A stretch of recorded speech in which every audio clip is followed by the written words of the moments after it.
आखिर हनुमान बेनीवाल ने ऐसा क्या कह दिया कि पूरा लोकसभा सदन हंस हंस के गूंज उठा।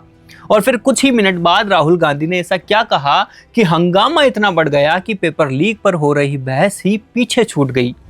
आइए इसे समझते हैं। लोकसभा में लोक परीक्षा संशोधन विधेयक 2026 पर चर्चा चल रही थी।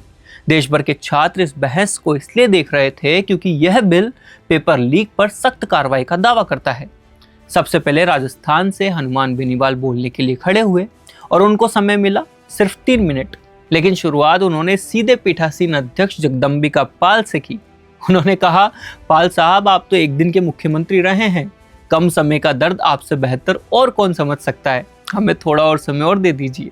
तो आपको कम से कम जो नौजवान नेता सड़क से लेकर सदन तक लड़ता है उसको टाइम देना चाहिए। आपसे हम उम्मीद करते हैं कि आप एक दिन के मुख्यमंत्री रहे थे, तब आपने अच्छी व्यवस्था कराई उत्तर प्रदेश में। इस बात पर पूरा सदन हंस पड़ा।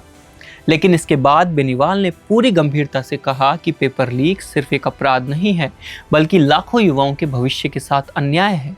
उन्होंने दावा किया कि सबसे ज्यादा नुकसान राजस्थान ने झेला है और इस लड़ाई को उन्होंने सड़क से लेकर संसद तक लड़ा है। इसके बाद राहुल गांधी बोलने के लिए खड़े हुए। उम्मीद थी कि अब सरकार से सवाल होंगे और बिल पर चर्चा होगी। लेकिन राहुल गांधी ने अपनी बात समझाने के लिए 3 शब्द इस्तेमाल किए।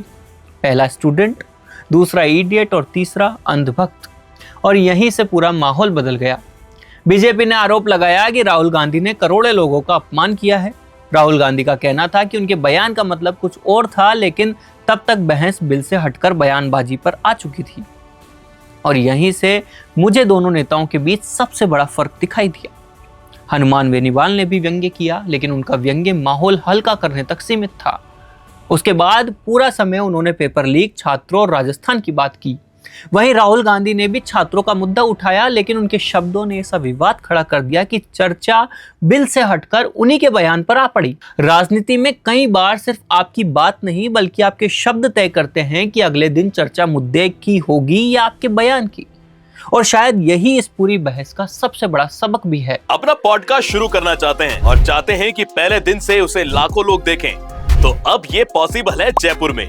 जयपुर का सबसे तेजी से बढ़ता हुआ digital news channel the fact India आपके पॉडकास्ट को वर्ल्ड क्लास बनाने के लिए जयपुर के बीचों बीच श्यामनगर में लाया है world class podcast setup, green screen setup, उसे शूट करने के लिए best state of the art facilities, editor से लेके लाखों फॉलोअर्स और करोड़ों वाली रील्स वाला यूट्यूब चैनल। और ये सब आपको एक ही जगह पर मिलने वाला है। तो पूरी जानकारी के लिए आज ही व्हाट्सएप कीजिए इस नंबर पर।